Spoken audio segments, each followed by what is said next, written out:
KKR team দিল্লির বিরুদ্ধে মাঠে নামার আগে মিচেল স্টার্কের পরিবর্তে অন্য এক প্লেয়ারকে নামাতে চলেছে। হ্যাঁ ফ্রেন্ড, কেকেআর টিম এখনও পর্যন্ত এসআরএইচ এবং আরসিবি দুই টিমের বিরুদ্ধেই চূড়ান্ত সাফল্য লাভ করেছে, তা তোমরা প্রত্যেকেই দেখেছো। যথেষ্ট ভালো পারফরমেন্স ছিল কেকেআরের ব্যাটারদের, কিন্তু কেকেআর টিমের বোলারদের মধ্যে যেমন বরুণ চক্রবর্তী এবং মিচেল স্টার্কের পারফরমেন্স খুব একটা ভালো ছিল না। সেক্ষেত্রে যদি মিচেল স্টার্কের কথা বলা হয়, 25 কোটি দামের প্লেয়ার হয়ে যদি ওরকম পারফরমেন্স দেখায়, অবশেষে তাকে নিয়ে সমালোচনা হওয়াটাই স্বাভাবিক। সেক্ষেত্রে কেকেআর টিমের অবশ্যই মিচেল স্টার্কের পরিবর্তে একজন অন্যজন প্লেয়ারকে খেলানো উচিত। তো আজকের ভিডিওতে মূলত আলোচনা করব মিচেল স্টার্কের বদলে দিল্লির বিরুদ্ধে ম্যাচে ভাইজাকের স্টেডিয়ামে কেকেআর টিমের হয়ে কোন বিদেশি ফাস্ট বোলার নামতে পারে। কিন্তু তার আগে তোমাদের কাছে একটাই রিকোয়েস্ট, তোমরা চ্যানেলে প্রথমবার হলে অবশ্যই চ্যানেলটিকে সাবস্ক্রাইব করে নিও, কারণ কেকেআর, আইপিএল, টিম ইন্ডিয়ার ক্রিকেট রিলেটেড সমস্ত কিছু লেটেস্ট ভিডিও তোমরা একটি চ্যানেলের মাধ্যমে সবার প্রথম পেয়ে যাবে। দেখো ফ্রেন্ড, মিচেল স্টার্ক যে দুটো ম্যাচে মার খেয়ে সেঞ্চুরি করেছে, এ কথাটা অস্বীকার করা যাবে না। তো মিচেল স্টার্ককে যখন কেকেআর ম্যানেজমেন্ট থেকে জিজ্ঞাসা করা হয়েছে তার এরকম বাজে পারফরমেন্সের কারণ কী, সম্পূর্ণভাবে মিচেল স্টার্ক জানিয়েছে যে সে দীর্ঘদিন আইপিএল খেলেনি, তাই আইপিএলের ফরম্যাটে তাকে সেট করতে কিছুটা সময় লাগছে।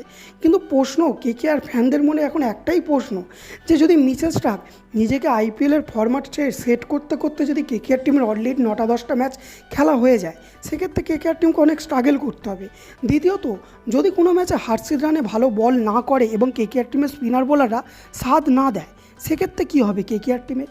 তৃতীয় বড় প্রশ্ন, যদি কেকেআর টিমের ব্যাটাররা কোনো কারণে ফ্লপ যায়, মানে ধরো ওই 160-70 রান করলো, সেক্ষেত্রে তো বোলারদের উপরই নির্ধারণ করবে যে কেকেআর টিম ম্যাচ জিতবে কি জিতবে না।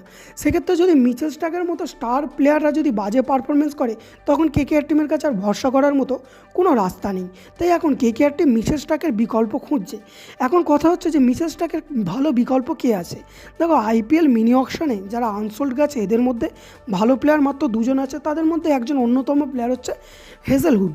কিন্তু হেজেলউড হচ্ছে আইপিএলে যখন অ্যাভেলেবেল হবে, তখন কেকেআর টিমের হাতে মাত্র 3 থেকে 4টি ম্যাচ থাকবে। তাই হেজেলউডকে নিয়ে কেকেআর টিমের খুব একটা সুবিধা হবে না। সেক্ষেত্রে অন্য কোনো ভালো বিকল্প আছে বলে মনে হচ্ছে না। তো তোমরা যদি জানো যে মিচেল স্টার্কের পরিবর্তে কেকেআর টিমের অন্য কোনো ভালো বোলার, মানে বিদেশি ফাস্ট বোলার আছে কি জানা, অবশ্যই তোমরা তাহলে নামটা নিচে কমেন্টে জানাতে পারো।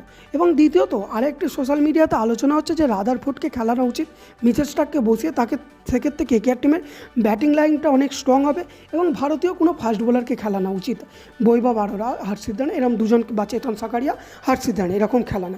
তো অবশ্যই কথাটা ভালো বলেছে, কিন্তু দেখো, যতই হোক মিচেল স্টার্ক একজন বিদেশি ফাস্ট বোলার, একজন বিদেশি ফাস্ট বোলার তো রাখা দরকার। সেক্ষেত্রে অবশ্যই মিচেল স্টার্ককে ভরসা করা কেকেআর টিমের দরকার। তো তোমাদের মতে মিচেল স্টার্কের উপর কেকেআর টিমের ভরসা করা দরকার, নাকি তার জায়গায় রাদারফোর্ডকে সুযোগ দিয়ে ভারতীয় কোনো ফাস্ট বোলারকে খেলানো উচিত বলে তোমাদের মনে হয়? অবশ্যই তোমাদের মূল্যবান বক্তব্য নিচে কমেন্টে জানাতে ভুলো না। তো এই ছিল আজকের সম্পূর্ণ ভিডিও। আশা করি ভালো আছো, ভালো থাকবে। দেখা হচ্ছে পরের ভিডিওতে।